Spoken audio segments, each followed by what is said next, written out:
J'ai décidé de tenter de filmer ma dernière vidéo de voyage uniquement avec mon iPhone et de laisser mon appareil photo dans mon sac. Bonne ou mauvaise idée, les avantages, les inconvénients, je vous dis ce que j'en ai pensé tout de suite, c'est parti.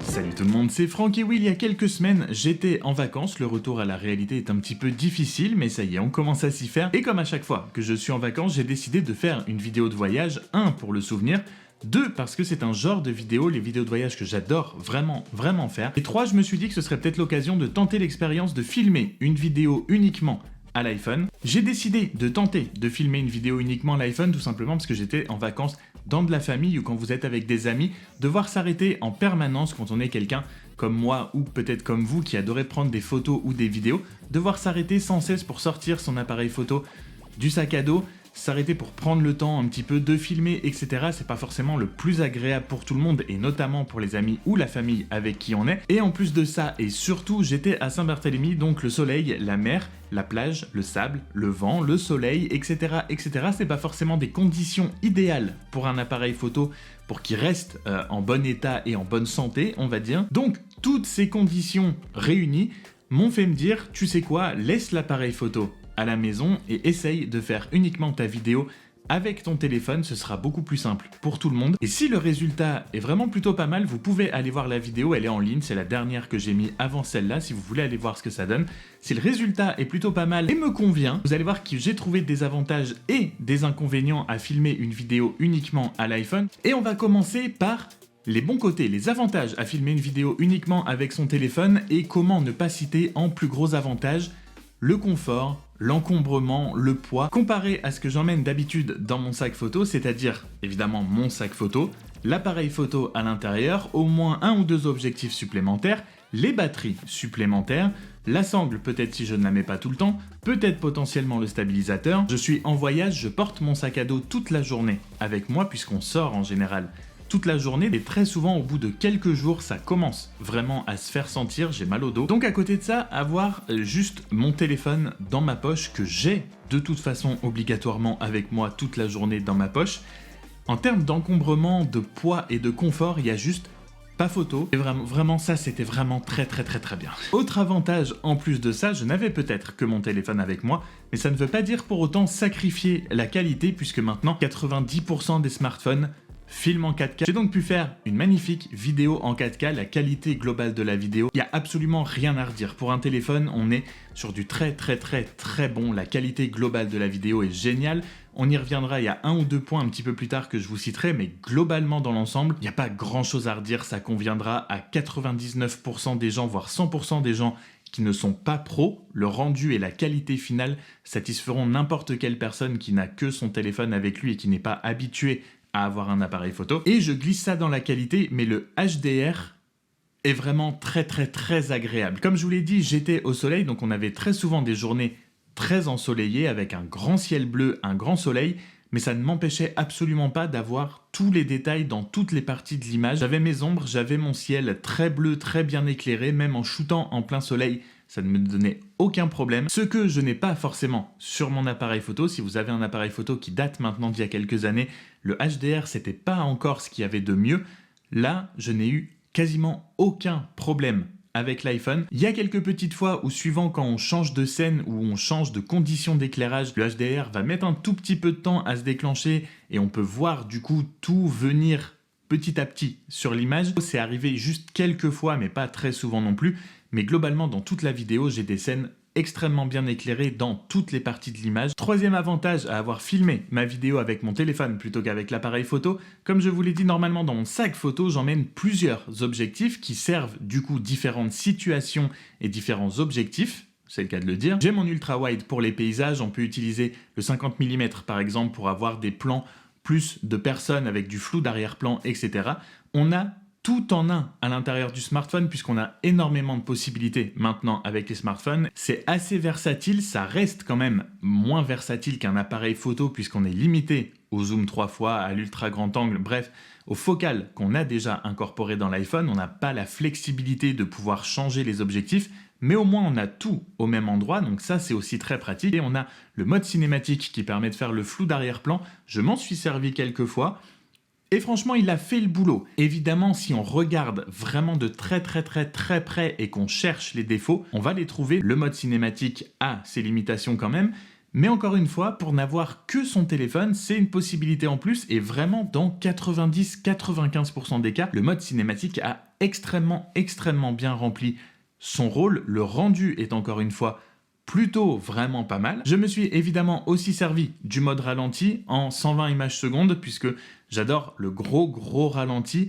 Avec un petit peu de recul, je pense que j'aurais dû utiliser plutôt le mode 60 fps, avoir un ralenti moins ralenti, du coup un peu moins lent, mais avec une meilleure qualité, on en reparlera un tout petit peu tout à l'heure. Mais c'est pareil, le mode ralenti en 120 images secondes fait extrêmement bien son travail. Voilà, la versatilité, en ayant tout au même endroit, même si c'est moins flexible qu'un appareil photo, c'est beaucoup plus pratique, c'est beaucoup plus simple à utiliser et à utiliser toutes les fonctions qu'avec un appareil photo. Et enfin, quatrième et dernier avantage que je citerai, l'iPhone 13 Pro est stabilisé. Et la stabilisation en vidéo, c'est un très gros point fort. Mon appareil photo n'est pas stabilisé, ce qui veut dire que je suis obligé quasiment à chaque fois d'emmener mon stabilisateur, qui n'est pas un petit stabilisateur. On a fait des sorties bateau, par exemple, pendant les vacances. Je peux très bien prendre mon téléphone, le tenir à la main, et même avec le bateau qui bouge un petit peu, qui tangue, la vidéo est parfaite, ça ne bouge pas. Pareil, si vous voulez faire des petits shots panoramiques, par exemple, pour filmer, ça stabilisera extrêmement bien. Là où ça commence à avoir quelques petites limites, c'est quand on veut faire vraiment un petit peu de vrai mouvement continu. Là, la stabilisation, je trouve,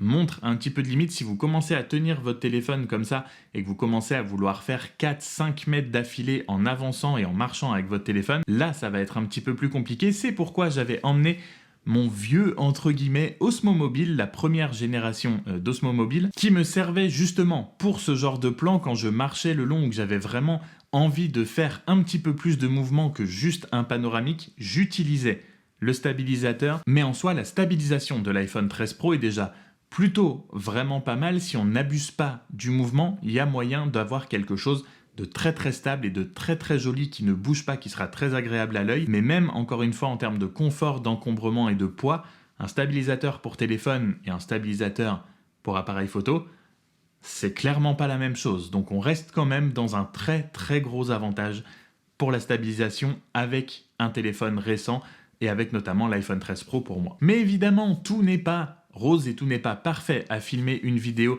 avec son téléphone plutôt qu'un appareil photo. On l'a dit tout à l'heure, la versatilité, le fait de pouvoir sur un appareil photo changer les objectifs quand on en a plusieurs pour différentes situations, pour faire plus de choses, c'est quand même un très gros avantage. J'aurais bien aimé par exemple avoir plus de capacité de zoom à certains moments pour peut-être aller filmer de loin des villas. Il y a des villas très sympathiques à Saint-Barthélemy que j'aurais bien aimé avoir un petit peu plus, ne serait-ce qu'en photo ou même en vidéo, pour pouvoir filmer quelques maisons, pour pouvoir filmer des bateaux qui étaient un petit peu plus loin sur la mer de la plage. J'aurais bien aimé avoir plus de capacité de zoom que ça, plus que le 3 fois de l'iPhone, ça aurait été beaucoup plus pratique. Donc pour moi, pour ça, la versatilité de pouvoir changer les objectifs d'un appareil photo restera toujours supérieure à ce que peut faire un smartphone et ce qui est déjà incorporé à l'intérieur. Je vous ai dit tout à l'heure qu'il y avait plein de modes maintenant sur les smartphones, notamment sur le 13 Pro avec par exemple le mode cinématique et le mode ralenti. Je vous ai dit qu'avec du recul, j'utiliserais peut-être plus la 4K 60 que le 120 images secondes sur l'iPhone, tout simplement parce que le 120 images secondes sur l'iPhone et le mode cinématique ne sont disponibles qu'en 1080p et pas en 4K. Je pense qu'il y a beaucoup de gens en regardant la vidéo qui ne verront pas ou qui ne verraient pas les petits moments où justement cette différence de résolution est présente. Mais dans le cas où moi, je le sais et je le vois, la différence de résolution se fait clairement sentir. Donc c'est génial de pouvoir avoir plein de modes et plein de possibilités sur le téléphone, mais elles ne sont pas encore toutes au même niveau. Le jour où on pourra faire du mode cinématique et du 4K 120 images secondes, ce sera absolument parfait. Et j'ai très peu utilisé, je crois que je n'ai utilisé même qu'une seule fois, le téléobjectif sur l'iPhone, le zoom 3 fois, puisque c'est celui qui a le moins beau rendu et la moins belle résolution qualité d'image, on va dire. Je ne l'ai utilisé que sur l'Iguane parce que je ne pouvais pas non plus m'approcher à 50 cm de la bête. Je n'ai pas très envie spécialement. Il était très beau, il était très mignon. Mais le zoom 3 fois était très bien pour cette situation-là. Donc ça, c'est un petit peu pénible, même si je pense, comme je vous l'ai dit, qu'à mon avis, il y a plein de gens qui ne le remarqueront pas. Moi, je sais que forcément, je le vois et ça me dérange un petit peu. Autre désavantage, je dirais, si vous remarquez sur la vidéo, il n'y a pas de plan de nuit, tout simplement parce que utiliser un iPhone la nuit, c'est pas son domaine de prédilection. Les photos avec le mode nuit, elles, sont très jolies. Dès qu'on commence à utiliser un iPhone quand il y a un petit peu moins de lumière, ça commence à être compliqué et on a forcément beaucoup plus de bruit très facilement que sur une caméra. C'est dur d'utiliser un iPhone dans la nuit si vous n'êtes pas vraiment en ville avec beaucoup d'éclairage.